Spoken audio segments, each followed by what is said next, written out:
মা বোনরা বোঝুক না, কালকে কি করে এই চেহারাটা দেখাবো। এই জন্যই তো দুরবস্থা। কোরআন দিছে ছুঁয়া দেখি না। হায় হায়, নিজের ঘর নামায়া দিলেন। আল্লাহকে যদি বলি ঘর তো আমাদেরকে দিয়া দিলেন, আপনি কই থাকেন?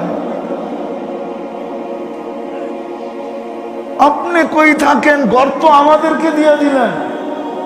কি মসজিদ আল্লাহর ঘর না? আমাদেরকে দেয় নাই তো উনি থাকে কই? উনি কয় আমার থাকতে হবে না, না আকরাবু মিন হাবলিল ওয়ারিদ, আমি তোর লগেই থাকি। ঘর দিয়া কি করব? ঘর তোরে দিয়া দিলাম। আমি কেমনে বুঝাম? বিদায় আসেন, আসেন, পায়ে হাত দিয়া বলি আসেন, ফিরি আসেন। নাইলে ওই স্লোগানই সত্য, ওই স্লোগানই সত্য।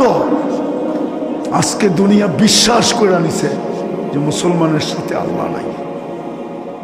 আমি আজ কয়েকদিন এটাই বলতেছি, কেন বলতেছি এটাও জানি না। যেমন মক্কালারা বিশ্বাস করে নিছিল যে ওহি বন্ধ হয়ে গেছে, আল্লাহ ছেড়া দিছে, এই জন্য ওরা মিছিল করতো ওয়াদ্দাহু রব্বুহু, মুহাম্মদকে তার রব ছেড়া দিছে।